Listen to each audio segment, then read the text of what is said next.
around the hounds. This is the other side of Forever Green Stables, is a Lake of Two Mountains Hunt Club. And so Christine's going to tell us a little bit more about this side of the business.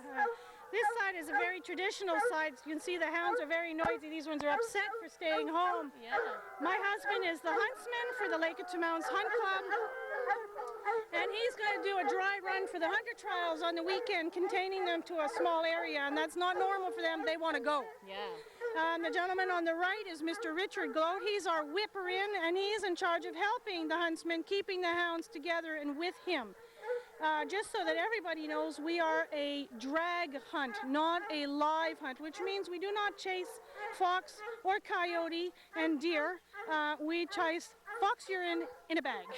Okay, so they have fox urine in a bag and they go and they place it out in the woods? Lay it out on the trail, some places, sometimes in more than one situation, in order to give the field, which is the people aren't here today because this is just to show you, the field a run, if you will, okay? And some sport, and then they would all come in for breakfast. And you can see I got a bunch of loose horses here that are coming to see what's going on. So they might be our field for today. But so the huntsman's going to go, and he's going to take his hounds. He wants to keep them close to him and obedient for the hunter trials on the weekend. Okay, so explain to me a little bit about the history of fox hunting in this club in particular. It has a lot of history. Well, the history of fox hunting in general comes obviously from England, and it was to stop fox from killing the guys' herds, the sheep and so on. Of course, in Canada, it's more a tradition where it's everybody going out, having a great time, and then coming in and having a breakfast. And of course, we do the traditional, the men in red coats, which are called pinks, not red coats. The dogs are not dogs, they're hounds, just so that everybody I made the gets mistake that of straight. calling them a dog. Don't call them not dogs. They are hounds. Our club in particular has Penn Merrydale Hound, which is a smaller American hound bred here in Pennsylvania, Maryland, and Delaware, whereas traditionally it's an American or an English foxhound. But they're too big for us, so we chose a smaller hound. Now he's just below the hill. If we go up on the hill, we'll see them working. Okay.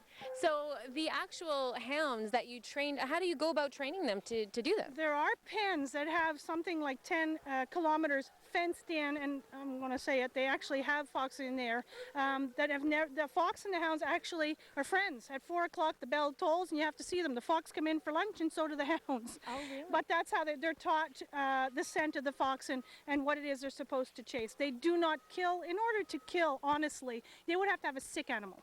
Okay. So I've been hunting since I've 10. I'm not 10 anymore. I won't tell you how old. And I've never killed. I've been a member of the Montreal Hunt Club and the Lake of Two Mountains, and I've never had a kill in all that time.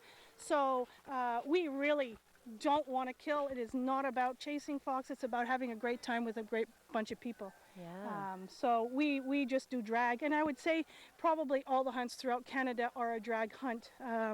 Nobody wants to go out and injure an animal. And these horses in particular have to be specially chosen for this? Yes, like my husband's horse will not ride in the back of a pack. He wants to be up front. He has to be brave and bold, as does Mr. Gloat's. Just to be out alone without friends takes a pretty special horse. So these horses have to be up front. So this weekend, if people come out, they'll see this kind of thing in action? They will see a parade. We'll have tents here, and the hounds will be up front, and there'll be an actual field of probably 30 people. Wow. And they will have laid a drag within the field, and you will see them in the back running after the drag and then coming back to the hunt showgrounds. Wonderful. It's pretty amazing stuff. Thank you so much for showing us all around this morning. It's fabulous what you're doing. Thank you for coming. It was wonderful having you. Excellent. There we go. Forever Green Stables in Glen Robertson. That's what happens here on a daily basis on the farm.